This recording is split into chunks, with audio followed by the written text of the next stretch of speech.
घर में चहल पहल थी। बच्चे खुशी से चहक रहे थे। घर की सास और मेहमानों में स्वागत सत्कार का प्रबंध करने में घर के बड़े बुजुर्ग व्यस्त थे। किंतु शशि का मन उदास था। उसे कुछ भी अच्छा नहीं लग रहा था। दरअसल आज उसकी सगाई थी। घर की महिलाएं बार बार उसे साज श्रृंगार के लिए कह रही थीं, लेकिन वह चुपचाप खिड़की से बाहर देख रही थी। उसे कुछ सूझ नहीं रहा था कि क्या करे।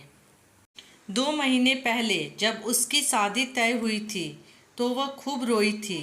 वह किसी और को चाहती थी, लेकिन उसके माता पिता ने उससे पूछे बगैर एक व्यवसायी से उसकी शादी पक्की कर दी थी। वह अभी शहर से हॉस्टल में रहकर बीएड कर रही थी। वहीं अपने साथ पढ़ने वाले राकेश को वह दिल दे बैठी थी, लेकिन उसने यह बात अपने माता पिता को नहीं बताई थी, क्योंकि वह खुद या राकेश अभी अपने पैरों पर खड़े नहीं हो पाए थे। पढ़ाई पूरी होने में 2 साल बाकी थी, इसलिए वह चाहती थी कि शादी 2 साल के लिए किसी तरह रुकवा ले। उसने सोचा कि जब परिस्थितियां ठीक हो जाएंगी तो मन की बात अपने माता पिता को बताकर राकेश के लिए उन्हें राजी कर लेगी। इसलिए पिछली छुट्टी में वह घर आई तो अपनी शादी की बात पक्की होने की सूचना पाकर खूब रोई थी। शादी के लिए मना कर दिया था, लेकिन किसी ने उसकी एक न सुनी। पिताजी तो एकदम भड़क गए और चिल्लाते हुए बोले थे, शादी वहीं होगी जहां मैं चाहूँगा। राकेश को उसने फ़ोन पर यह बात बताई थी। वह घबरा गया था। उसने कहा था, शशि, तुम शादी के लिए मना कर दो। नहीं, यह इतना आसान नहीं है। पिताजी मानने को तैयार नहीं हैं, लेकिन मैं कैसे रहूँगा? अकेला हो जाऊँगा तुम्हारे बिना। मैं भी तुम्हारे बिना जी नहीं पाऊँगी। राकेश, शशि का गला भर आया था।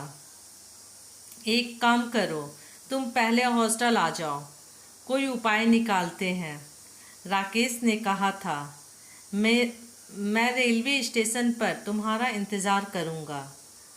2 नंबर गेट पर मिलना, वहीं से दोनों हॉस्टल चलेंगे। खास स्वर में शशि बोली थी, ठीक है, मैं 2 नंबर गेट पर तुम्हारा इंतज़ार करूँगी। तय योजना के अनुसार शशि रेल से उतरकर 2 नंबर गेट पर खड़ी हो गई। तभी एक कार आकर शशि के पास रुकी। उस कार में राकेश बाहर निकला और शशि के गले लगकर बोला, मैं तुम्हारे बिना नहीं रह सकता। शशि ने रुआंसी हो गई। राकेश ने कहा, आओ गाड़ी में बैठकर बात करते हैं। राकेश कितना सच्चा है, शशि ने सोचा। तभी हॉस्टल जाने के लिए गाड़ी ले आया, नहीं तो ऑटो से 20 रुपए में पहुंचती। 2 किलोमीटर दूर हॉस्टल। गाड़ी में बैठते ही राकेश ने शशि का हाथ अपने हाथ में लेकर कहा, शशि, मैं तुमसे प्यार करता हूँ। तुम नहीं मिली तो अपनी जान दे दूँगा। कार सड़क पर दौड़ने लगी। शशि बोली, नहीं राकेश, ऐसा नहीं करना। मैं तुम्हारी हूँ और हमेशा तुम्हारी ही रहूँगी। इसके लिए मैं एक उपाय सोचा है। राकेश ने कहा, क्या? शशि बोली, हम लोग शादी कर लेते हैं और अपनी नई जिंदगी शुरू करते हैं। शशि आश्चर्यचकित होकर बोली, यह क्या कह रहे हो? तुम्हारा दिमाग तो ठीक है ना? तुम्हें मुझ पर विश्वास नहीं है? तभी उसने ड्राइवर से कार रोकने को कहा। कार एक पुल पर पहुंच गई थी। नीचे नदी बह रही थी। राकेश कार से बाहर आकर बोला, तुम शादी के लिए हाँ नहीं कहोगी तो मैं इस पुल से नदी में कूदकर जान दे दूंगा। यह कहकर राकेश पुल की तरफ बढ़ने लगा। यह क्या कर रहे हो राकेश? शशि घबरा गई। तो मैं जी कर क्या करूँगा? चलो मैं तुम्हारी बात मानती हूँ, लेकिन जान ना दो। यह कहकर उसने राकेश को खींचकर वापस कार में बिठा दिया और खुद भी बगल में बैठकर बोली, लेकिन यह सब होगा कैसे?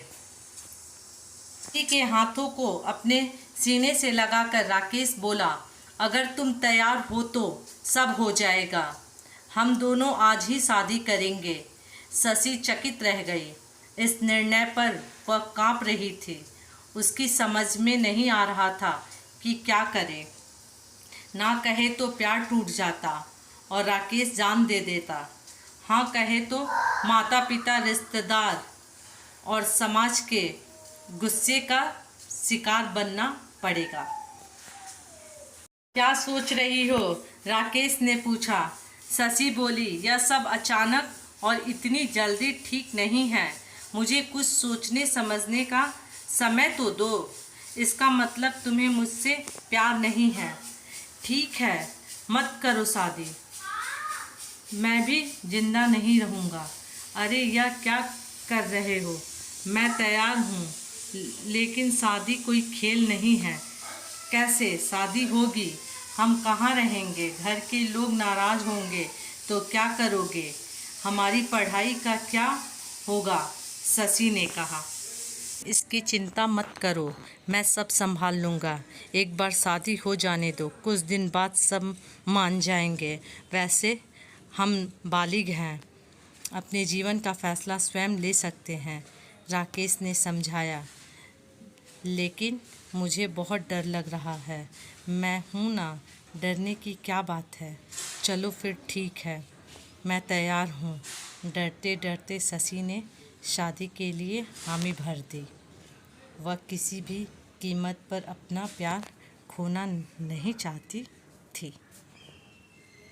राकेश खुश होकर बोला, तुम कितनी अच्छी हो। थोड़ी देर बाद कार एक होटल के गेट पर रुकी। राकेश बोला, डरो नहीं, सब ठीक हो जाएगा। हम लोग आज ही शादी कर लेंगे, लेकिन किसी को बताना नहीं। शादी के बाद कुछ दिन हम लोग हॉस्टल में ही रहेंगे। 15 दिनों बाद मैं तुम्हें अपने घर ले चलूँगा। मेरी माँ अपनी बहू को देखना चाहती है, वे बहुत खुश होगी। क्या तुमने अपनी मम्मी पापा को सब कुछ बता दिया?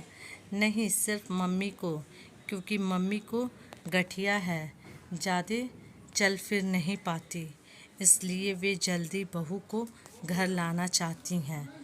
किंतु नहीं चाहते कि मेरी शादी हो।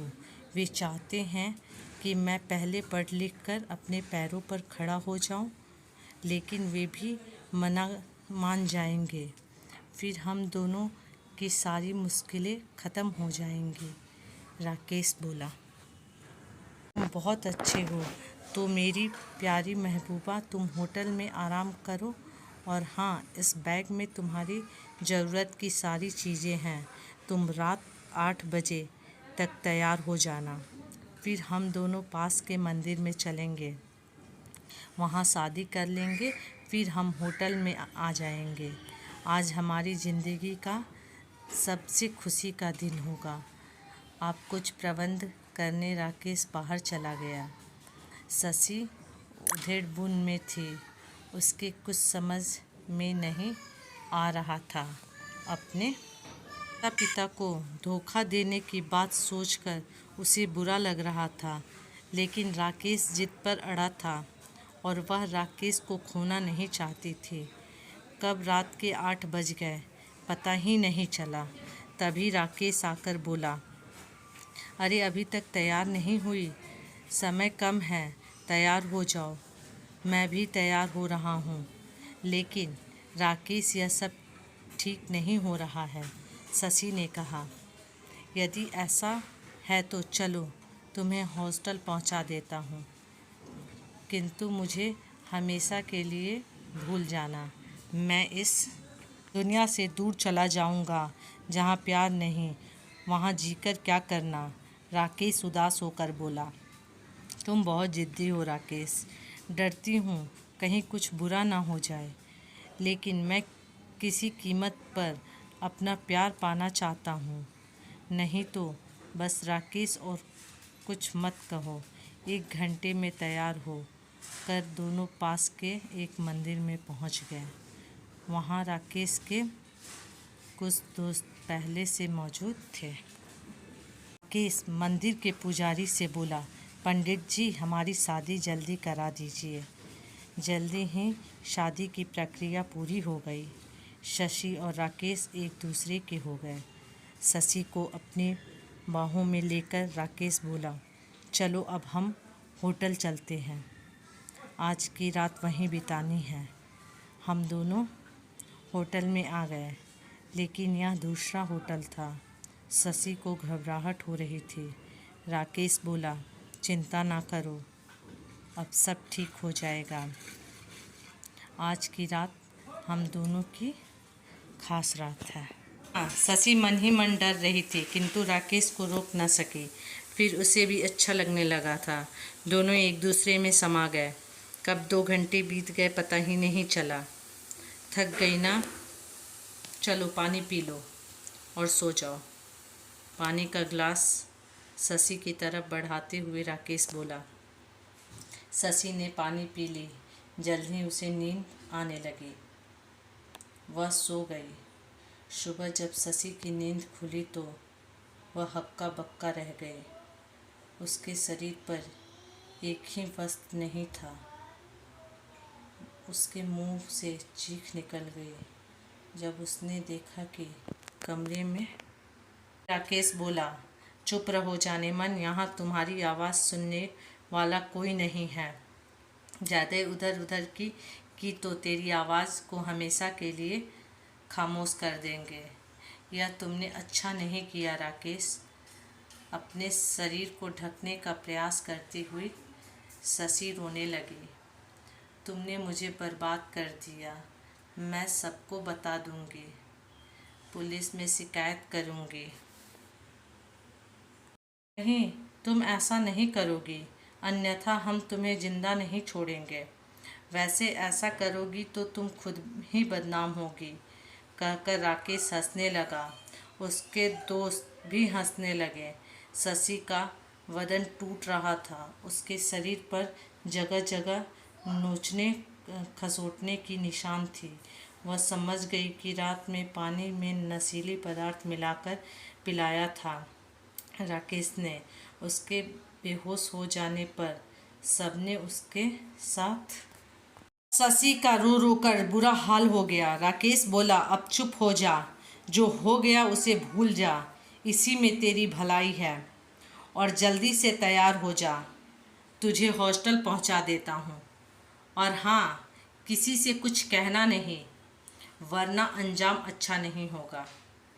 शशि को अपने परिवार की खातिर चुप रहना पड़ा था। अरे, खिड़की के बाहर क्या देख रही हो? जल्दी तैयार हो जा, मेहमान आने वाले होंगे। तभी माँ ने उसे झकझोरा तो वह पिछली यादों से वर्तमान में लौटी। प्यार नहीं, धोखा था। उसने अपने मज़े के लिए मेरी सच्ची भावनाओं का इस्तेमाल किया। शशि ने मन ही मन सोचा।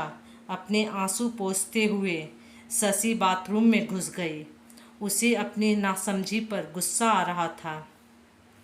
अपनी ज़िंदगी का फैसला उसने दूसरे को करने का हक दे दिया था, जो उसकी भलाई के लिए जिम्मेदार नहीं था। इसलिए ऐसा हुआ, लेकिन अब कभी वह ऐसी भूल नहीं करेगी। मुंह पर पानी के छींटे मार कर वह राकेश के दिए घाव के दर्द का हल्का करने की कोशिश करने लगी। मेहमान आ रहे हैं, अब उसे नई ज़िंदगी शुरू करनी है। हाँ, नई ज़िंदगी। वह जल्दी जल्दी सजने संवरने लगी। दोस्तों, यदि मेरी कहानी अच्छी लगे तो लाइक, सब्सक्राइब और शेयर ज़रूर करें।